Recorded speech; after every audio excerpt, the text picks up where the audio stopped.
안녕하세요. 월전쉽의 세상 친절한 혜성씨입니다. 지난 시간에는 묵시적 갱신에 대해서 전반적으로 말씀드렸었는데요. 이 묵시적 갱신에 대해 한 번 더 말씀드리자면 전세나 월세를 살다가 만기 날짜가 점점 다가오는 거예요. 임대인이나 임차인이나 집에서 나가겠다, 뭐 아니면 더 살겠다, 아니면 나가달라, 이런 계약 해지에 대한 아무런 통보 없이 만기일이 지나갔을 경우 기존 계약과 동일하게 자동으로 연장이 되는데요. 이걸 바로 묵시적 갱신이라고 합니다. 그럼 전세 계약이라는 가정하에 임대인과 임차인이 만기 때 어떻게 행동하면 좋을지 설명해 드릴게요. 먼저 임대인 입장에서 만기 때 전세 시세가 떨어졌다는 걸 가정해 볼게요. 전세 계약 만료일이 다가오는데 시장 상황이 안 좋아서 전세값이 떨어지는 경우가 있어요. 같은 건물에 공실이 여러 개 있고 주변에 신축 아파트가 들어서서 수요보다 공급량이 많아질 경우 전세값이 떨어질 수가 있겠죠. 예를 들면 올해 초에 송파 헬리오시티 9,500세대가 공급되는 바람에 주변의 전세값이 많이 떨어졌었어요. 물론 지금은 입주가 끝나서 많이 회복했지만요. 집주인 입장에서는 만기 때 다음 세입자한테 돈을 받아서 현재 세입자에게 돌려주는 경우가 대부분인데요. 전세값이 이렇게 떨어지게 되면 받아서 돌려줄 돈이 모자라잖아요. 그럼 받은 돈에다가 내 돈을 추가로 얹어서 돌려줘야 되는 상황이 생기는 거예요. 2억 5천을 돌려줘야 되는데 전세가 2억으로 떨어졌어요. 그러면은 이 2억에다가 내 돈은 5천만 원을 더해서 돌려줘야 되는 거예요. 이렇게 시장 상황이 안 좋아질 경우 만기 날짜가 다가올 때 새로 세입자가 낮아진 전세금으로 들어오는 것보다 현재 세입자가 계속 살았으면 좋겠다 하는 생각이 분명 드실 거예요. 새로 구하게 되면 그 보증금 차이만큼 돈을 또 구해야 되고 부동산 중개 수수료도 내야 되니까 집주인 입장에서는 손해가 이만저만이 아니죠. 임대인은 다가올 리스크를 방어해야 합니다. 임대인은 어떻게 하시는 게 좋냐면 만기 한 3개월에서 4개월 정도 전에 세입자한테 전화를 걸어요. 혹시 이렇게 더 사실 계획이 있는지 이렇게 물어보시는 거예요. 혹시 더 살겠다고 하면 뭐 2년이면 2년 아니면 뭐 얼마 동안 더 살겠다고 얘기가 나올 거 아니에요. 그럼 그걸 문자나 녹취로 근거 자료를 만드시고요. 여기서 꿀팁! 계약서를 꼭 새로 쓰세요. 서로 얘기 없이 묵시적으로 갱신이 된다면 임차인이 살다가 갑자기 나간다고 하면 임대인은 법적으로 3개월 이후에는 임차 보증금을 무조건 돌려줘야 됩니다. 물론 중개 수수료도 임대인이 당연히 부담하는 거고요. 만약 계약서를 새로 썼다면 임대차 계약 기간도 지킬 수 있고 세입자가 갑자기 중간에 나가게 될 경우 중개 수수료도 세입자가 내게 되는 거니까 집주인 입장에서는 계약서를 새로 써서 계약 내용을 확실히 하는 것이 좋습니다. 전세 시세가 올라가는 경우에도 기존 세입자에게 전세금을 올려받을 때는 계약서를 새로 쓰시는 게 좋습니다. 만약 거절하면 다른 세입자를 구해서 올려받으실 수도 있고요.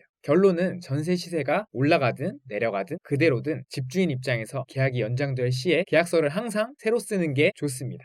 이번엔 임차인 입장에서 살펴볼게요. 임차인이 연장해서 살고 싶은데 만기 때쯤에 전세 시세가 떨어졌다. 그러면 집주인한테 보증금을 내려달라고 말씀하시는 것이 좋습니다. 보증금을 내려주시면 만기 때 이사 안 가고 더 살겠다 이렇게 말씀하시는 거예요. 집주인 입장에서는 다음 세입자를 구하기도 힘들고 낮아진 전세금으로 대체하기도 힘들다 느낄 수가 있겠죠? 다급해진 집주인은 보증금을 조금 낮춰서라도 연장 계약을 하실 확률이 높습니다. 여기서 세입자분은 계약서를 만약 다시 쓰게 된다면 집에 하자가 있는 부분을 집주인한테 보수해달라고 요청하세요. 그러면 집주인이 적극적으로 해줄 거예요. 왜냐? 집주인 입장에서는 세입자가 계속 사시길 원하니까요. 하지만 전세 시세가 올랐을 경우엔 얘기가 좀 달라요. 세입자는 집주인이 먼저 연락이 와서 더 살 건지 나갈 건지 이렇게 묻지 않는 이상은 가만히 있는 게 좋아요. 묵시적 갱신이 되면 집주인이 갑자기 이렇게 나가달라 얘기를 하더라도 2년 동안은 권리 주장을 할 수 있습니다. 나 2년 동안은 여기 살 권리 있습니다 라고 얘기할 수 있는 거예요. 언제든 나간다고 집주인한테 통보를 할 수도 있고요. 굳이 먼저 집주인한테 얘기를 꺼내서 보증금을 올려주네 마네 얘기를 꺼낼 필요도 없기 때문에 묵시적 갱신이 되었다면 계약서를 따로 쓰지 않는 게 좋습니다. 계약서를 쓰게 되면 살다가 갑자기 중간에 나가는 경우도 있잖아요. 그럴 경우에 중개 수수료도 세입자가 다 부담을 해야 되는 거예요. 이 점 유의하세요. 결론은 임차인 입장에서 전세 시세가 떨어졌을 때 그냥 나는 계속 살겠다고 말씀하지 마시고 전세 보증금을 낮춰달라고 당당하게 말씀하시는 거예요. 그리고 전세가 올랐을 땐 가만히 있다가 묵시적으로 갱신하시는 것이 좋습니다. 오늘은 묵시적 갱신에 대해서 임대인과 임차인의 입장에서 알아보았는데요. 정리해드리자면 계약이 연장이 될 때 임대인 입장에서는 무조건 계약서를 새로 쓰시는 것이 좋고요. 임차인 입장에서는 금액을 내리는 계약이 아닌 이상 계약서를 새로 쓰지 않는 것이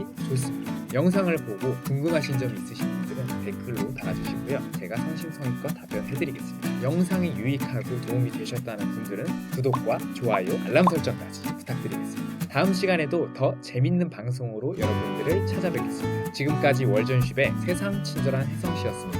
감사합니다.